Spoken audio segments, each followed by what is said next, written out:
How well should Team GB do? What are we expecting? Who are our highest hopes for you? To be honest, I mean, from the day after the opening ceremony and then the swimming and everything like that, Team GB is doing exceptionally well. I was getting a little bit scared because I thought, oh, blimey, this is going to be a super Saturday again, you know? But the thing is, we're doing really well. And now from the swimming straight through. And we're bringing all these sort of, not surprise medals, but in another way, it's nice. Now we're into the hardcore of it, and that's track and field. Now, the thing is, yesterday, what an evening that was. That was incredible, especially on the 100 meters, you know, with old Daryl in there, Nieta, running a fourth place, pat herself on the head. She's done absolutely fantastic. Shame for Dina, she didn't really get in there. But that win by Alfred as well, for a small island, that was just terrific. But I think Team 2B is doing really well. Today, you know, we've got some biggies coming up, don't you? With Keely and Joss and all these sort of stuff. We had our boys running this morning. So I'm looking forward to some big things tonight. Tessa, were you surprised Dina Asher-Smith didn't make the 100 metres final? She seems very disappointed by that. Well, what can I say? I said the whole world had billed Shari Kaur to win that 100 metres. And not me. No, but, you know, it would have been, well, I suppose it would be nice. But, I mean, our Daryl, for me, ran a superb race. But Alfred, if we remember, Julian's been running indoors. She's been doing superb. She was a strong girl, but she went out like a rocket. And no one was going to touch her. No, I didn't care how far Shari Kaur came. But Julian ran superb. And I was a bit surprised, actually, with the draw when it came to the semi, because that was heavy loaded. And, of course, then Shelley Al pulled out as well, which is like Jamaica Little Sprint Queen. So that sort of shocked us a little bit. But outside of that, you know what? Hey, let's look at it. It was a great race. Absolute great race. Do you focus, Tessa, mainly on the javelin because that was your event, or do you just take it all in? Would you say take it all in? Yeah. Yeah, I mean, I took it all in, but also, you know, I was really quite excited because, look, it is the Olympic Games. I've done 6 of those. I know more or less what to expect. And I think is that people's got to come in with their mind really astute to saying, look, I'm either going to kick it or I'm either going to put it behind me. So the thing is, there were some disappointments so far, but you've got to get your race plan right, or, you know, even your throwing plan right, as far as I can say with the field events, and just make sure that if you, for the qualifying, you have to sort of treat most of those like a final, and then when you get in the final, it's just a lot of focus.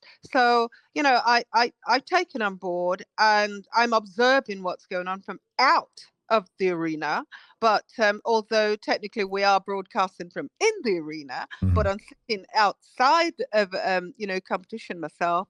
It's good to sit and just see and look at if there's any mistakes. Hopefully there's not, and just sort of see how resilience can come back from those. Back in '84, when you threw that gold medal throw, was it your first throw of the final that got you the gold? 84, I just treated it like a qualifying. The first was a qualifying. Get out there, do what I had to do. Don't think about my rivals because they were damn tough. I mean, remember, I had my British rival. I had the world #1 ranked there, Tina Lilak from Finland. But listen, I thought about myself. I thought about myself, my coach, what we'd done, what we'd learned. Technically, I thought if I go out there, wing that thing out right, they're going to have to chase it. So, and that's exactly what happened in there. So when you come to things like Olympic Games, which it's the greatest sporting show on earth. I don't care what anybody says. This is the greatest sporting show on earth. And you've got to get mind, body and soul together out there to do what you have to do. And Tessa, you talked there about your throwing plan. This might be a stupid question, but surely the plan is just throw it as far as you can. The training plan. Say that again, darling. I'm sorry. Oh, no, I'm sorry. You mentioned there your throwing plan, you know, when you're in competition. At the risk of sounding daft, surely the plan is just, here's the javelin, throw as far away as I can. First and foremost, yes.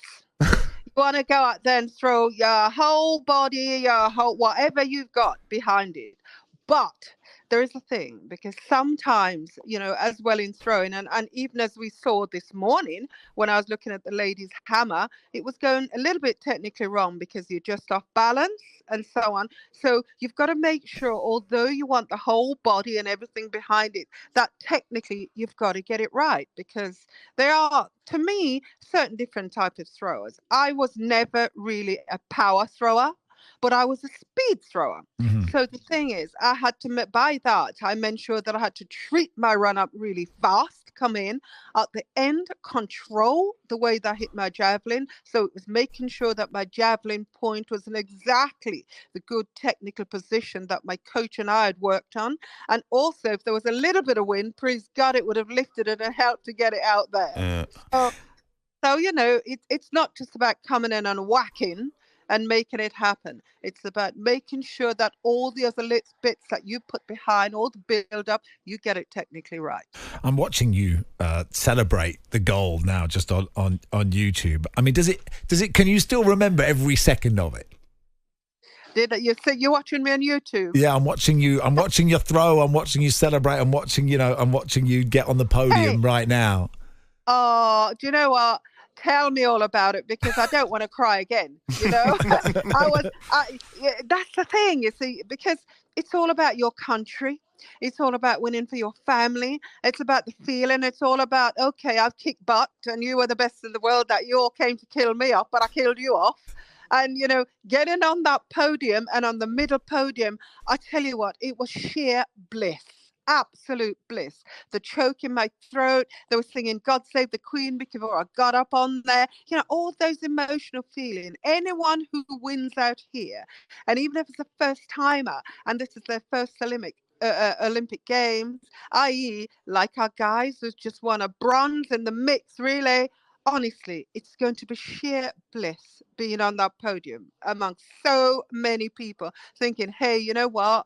You're down there, but I'm up here. I've done it. Yeah. Oh, well, kudos to you. Thanks for coming on, Tessa. It's great.